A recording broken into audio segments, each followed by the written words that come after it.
Let's go down Jerome's. So all week, it seemed like the Vikings and superstar receiver Justin Jefferson were this close to getting a long-term extension done. He's currently heading into the fourth year of his rookie deal. The team did pick up his fifth-year option, but extending JJ and keeping him for a long time would be beautiful, but apparently didn't happen, and reportedly it's not going to happen for a while. Adam Schefter, ESPN, go. Vikings All-Pro wide receiver Justin friggin' Jefferson is not expected to sign a contract extension before Sunday's opener per sources.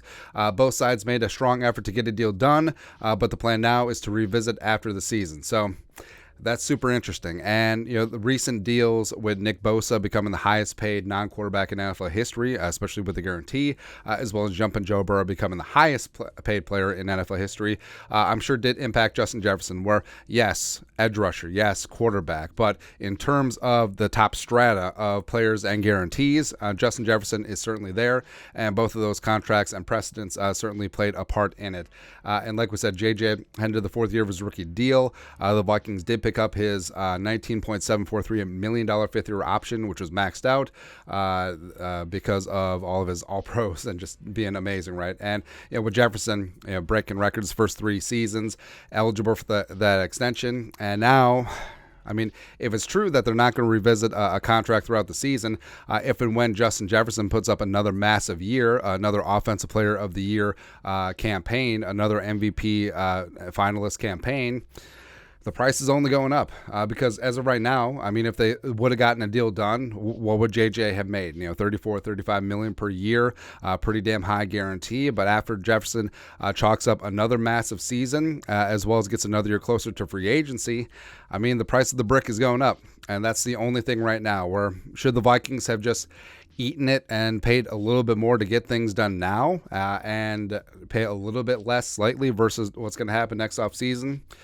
We'll see, but that's certainly going to be the elephant in the room going forward, where the Vikings already took care of T.J. Hockenson, kept one of their pass catchers in the fold. But if it truly is tabled for the rest of the regular season, what happens? Because Christian Darrisaw, one of the best young left tackles in the game, is going to be eligible for an extension next offseason. Kirk Cousins is a true free agent next offseason, and Jefferson's already expressed a desire to stick with Kirk. So what's going to happen there?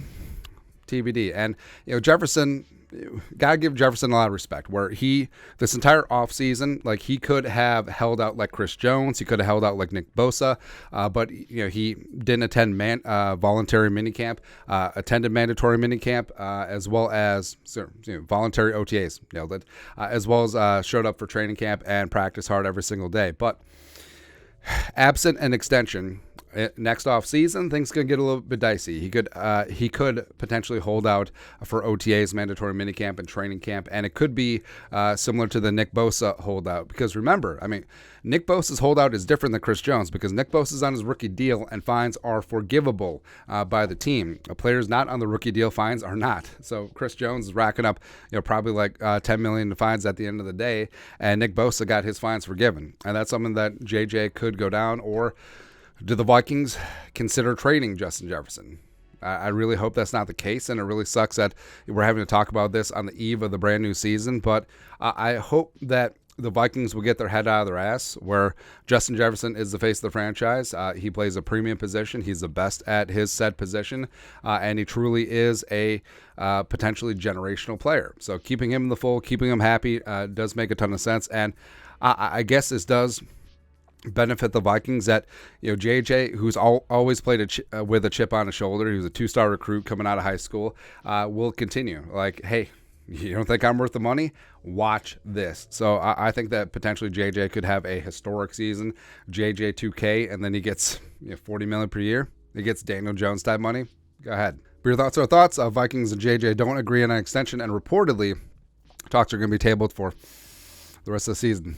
We'll see. Anyways, let us know your thoughts and our thoughts in the comment section below. Subscribe for daily Vikings takes. Want to support the work? Put a little something in the Venmo. But till next time, Skull Production Value.